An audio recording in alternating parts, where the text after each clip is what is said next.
और कुछ सोच के हम आपका करते हैं एहतराम, रोकेगा वरना कौन जो तेवर में आ गया।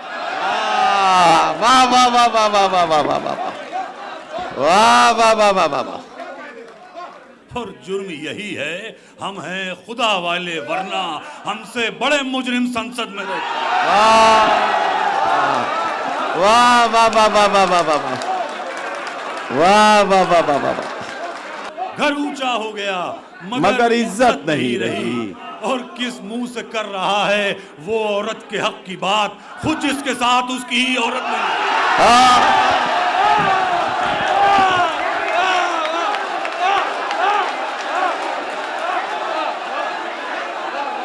रोकेगा वरना कौन जो तेवर में आ गए। और लाशों से काम लेती हैं अक्सर हुकूमतें, देखो अतीक मर के धुरंधर में आ। वाह वाह वाह वाह वाह वाह वाह वाह वाह वाह वाह वाह वाह वाह वाह वाह वाह।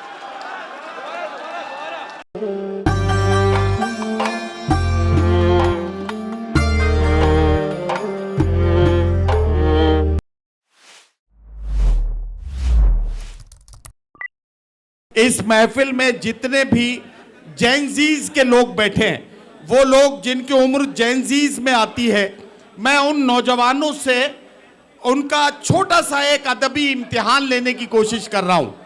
मैं 4 मिसरे सुनाऊंगा और उस नौजवान को मेरी आंखें तलाश करेंगी कि जो अपना हाथ उठाकर ये कहेगा कि इन मिसरों के खालिक को, इनके शायर का नाम वो मुझे बता सकता है। मैं सुनाता हूं कि दावरे हश्र मुझे तेरी इबादत की कसम। अच्छा देखिए, एक बोला दावरे हश्र मुझे तेरी इबादत की कसम, ये मेरा नामे आमाल इजाफी होगा, नेकियां गिनने की नौबत ही नहीं आएगी, मैंने जो मां पे लिखा है वही काफी होगा। पहचाना आपने मैंने किसके शेर सुनाए? चलिए एक और सुना के देखता हूं। भटकती है हवस दिन रात सोने की दुकानों में, भटकती है हवस दिन रात सोने की दुकानों में, गरीबी कान छिदवाती है तिनका डाल देती है। किसका है? अच्छा चलिए एक और आखिरी और देख लेता हूं चेक करके, और वो ये है कि किसी के जख्म पर चाहत से पट्टी कौन बांधेगा, अगर बहनें नहीं होंगी तो राखी कौन बांधेगा। ये बताए कोई नौजवान किसका है? मुनव्वर राना साहब का। मुनव्वर राना साहब के इतने शेर मैंने आपको सुनाए। इसका मतलब यह है कि नई नस्लों के जहनों में आज भी हजरत मुनव्वर राना साहब की यादें पूरी तरह से तरोताजा है, पूरी तरह से महफूज हैं। अब जब यहां पहुंच गए हैं तो मुनव्वर राना साहब अक्सर एक बात कहा करते थे कि रिश्तों के एहतराम ने शायर बना दिया। तो रिश्तों को जिसने इस तरह से जिया हो, रिश्तों के एहतराम में अपनी पूरी जिंदगी गुजारी हो, जाहिर है कि उसने अपने औलाद की तरबियत भी उसी तरह से की होगी। एक शेर सुनाता हूं और मुनव्वर राना साहब के उसी खानवादे के एक चिराग को आपके सामने यहां पेश कर रहा हूं। इस चिराग को आफताब बनने का सफर तय करना है। एक शेर मैं आपको सुनाता हूं, यह मुनव्वर राना साहब का नहीं है, दूसरे किसी शायर का शेर है कि लहू मरता नहीं नब्जें बदलकर दौड़ा करता है, लहू मरता नहीं, लहू मरता नहीं नब्जें बदलकर दौड़ा करता है, खुदाई बाप को बेटे में जिंदा रखा करती है। आपने अगर अपनी माथे की आंखों से जनाब मुनव्वर राना साहब को देखा है, अगर उन्हें पढ़ते हुए आपने सुना है, उनके आवाज का जेरो बम, उनके लफ्जों को बरतने का फन, उनके शायरी में आसान लफ्जों में बनी हुई तस्वीरें अगर आपके जहनों में महफूज हैं, तो आइए उसका आज के दौर का एक नया कैनवस मैं आपको दिखाता हूं और मुलाकात कराता हूं उनके साहबजादे तबरेज मुनव्वर राना से,